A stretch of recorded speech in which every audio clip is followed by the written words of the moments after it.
হাই নমস্কাৰ সকলোকে মোৰ ফালৰ পৰা নমস্কাৰ। তো গাখীৰ আমি সকলোৱে খাওঁ, গাখীৰৰ পৰা পনীৰ বনায়, সকলোৱে গম পায় বা সকলোৱে জানে। তো পনীৰ কিদৰে বনায়, গাখীৰৰ পৰা যে পনীৰ বনায় এইটো কেনেদৰে বনায়, তাৰ বনোৱাৰ প্ৰচেছটো কি, তো এইটো বিষয়ৰ ওপৰত মই এটা ভিডিঅ' আপোনালোকক দেখাবলৈ লৈছোঁ। তো যদি মোৰ ভিডিঅ'টো ভাল লাগে এটা লাইক কৰিব, কমেণ্ট কৰিব, আৰু মোৰ চেনেলটোৰ নাম হৈছে গুগল চৰ্চ। চেনেলটো আপোনালোকে ছাবস্ক্ৰাইব কৰি ল'ব। তো আহক দেৰি নকৰোঁ, মই আপোনালোকক ভিডিঅ'টো দেখাওঁ, আৰম্ভ কৰোঁ। চাওক, আমি ইয়াত 20 লিটাৰ গাখীৰ আছে। এই গাখীৰখিনি এটা ডাঙৰ বাচনত আমি গাখীৰ গেছত গৰমাই আছোঁ বাহিৰত। তো গাখীৰ গৰমাই থাকিলে এই হেতাখনে লৰাই আছোঁ, কাৰণটো মানে কি, গাখীৰখিনি যে তলত ধৰি নাযায়। তো এনেকৈ আমি লৰাই আছোঁ। তো আমাৰ এয়া গাখীৰ অলৰেডি গৰম হৈ গ'ল, দেখা পাইছে ফেন ওলাই আছে, ধোঁৱা ওলাই আছে। এতিয়া গেছ বন্ধ কৰি দিয়া হৈছে। আমি গাখীৰখিনি এনেকৈ হেতাৰে লৰাই গাখীৰখিনি আৰু অলপ ঠাণ্ডা কৰি ল'ম। বেছি ঠাণ্ডা নহয়, অলপমান ঠাণ্ডা কৰি ল'ম। আমাৰ গাখীৰ মোটামুটি ঠাণ্ডা হৈ গৈছে। তো এতিয়া আমি ইয়াক গাখীৰ চানা পানী ঢালি দিছোঁ। এয়া দুটা পাত্ৰত গাখীৰখিনি বাকি ল'লোঁ।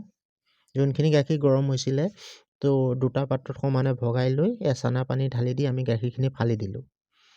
চানা পানী মানে কিন্তু এইটো পানী ওপৰত যিটো পানী আছে, এই পানীখিনি আমি এক্সট্ৰাকৈ কাঢ়ি থৈ দিম। এইখিনিকে নেক্সট পনীৰ বনালে তাক ঢালিম, এইটো চানা পানী বুলি কোৱা হয়। আমাৰ দেখিছে গাখীৰ ফাটি গ'ল অলৰেডি। এয়া গাখীৰ ফাটা হৈ গৈছে। এয়া গাখীৰ অলৰেডি ফালা হৈয়ে গ'ল। তো এতিয়া আমি ইয়াক নেক্সট পৰ্যায়ত এখন বগা কাপোৰত চাকি ল'ম। তলত এটা বাচন দি পেলাই এয়া দেখিছে বগা কাপোৰ এখনত চাকি ল'লোঁ। তো পানীখিনি এক্সট্ৰা হৈ গ'ল, আমাৰ চানাখিনিও এক্সট্ৰা হৈ গ'ল। আৰু এটা আছে, চাই থাকক। এয়া আমি এনেকৈ বগা কাপোৰখনত চানাখিনি চাকি ল'লোঁ, হৈ গ'ল। তো এতিয়া আমি এই চানাখিনি এক্সট্ৰা কৰিম। এয়া কাপোৰখন দেখিছে, কাপোৰখনেদি আমি গোটাই উঠাই লৈ আহিলোঁ বেলেগ এটা পাত্ৰলৈ। এইখিনি চানা পানী আৰু সেইখিনি আমাৰ চানা। তো হৈ গ'ল। তো ইয়াক এতিয়া মেৰিয়াই আমি এচটা শিলৰ ওপৰত, এয়া দেখিছে তলত এচটা শিল দি তো ভালকৈ গাঁঠি দি চানাখিনি টাইটকৈ বান্ধি ভালকৈ এই চানা পানী ওলাই আছে, তো তলত এচটা শিল, তো ইয়াক ভালকৈ গাঁঠি দি পেলাই আমি আকৌ ইয়াৰ ওপৰত আকৌ এচটা শিল দি দিম। চাই থাকক, গাঁঠি দি আছোঁ, তলত এচটা শিল, এয়া গাঁঠি আমাৰ দিয়া হৈ গৈছে মোটামুটি। এয়া চাওক, ওপৰত আকৌ এচটা শিল দি দিলোঁ,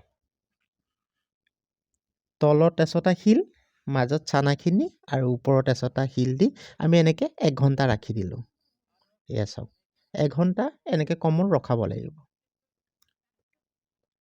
এয়া থৈ দিলোঁ 1 ঘণ্টা। 1 ঘণ্টাৰ পিছত উলিয়ালোঁ।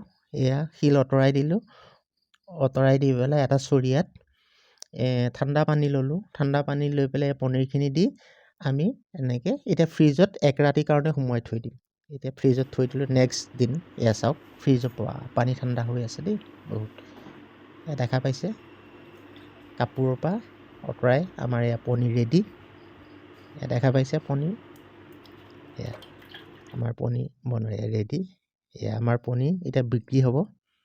তো আজি আপোনালোকক মই দেখালোঁ পনীৰ কেনেকৈ বনাওঁ। যদি আপোনালোকে ভাল লাগিলে মোৰ পনীৰ বনোৱা পদ্ধতিটো, তো মোৰ ভিডিঅ' লাইক কৰিব, কমেণ্ট কৰিব, আৰু মোৰ চেনেলটো ছাবস্ক্ৰাইব কৰি ল'ব।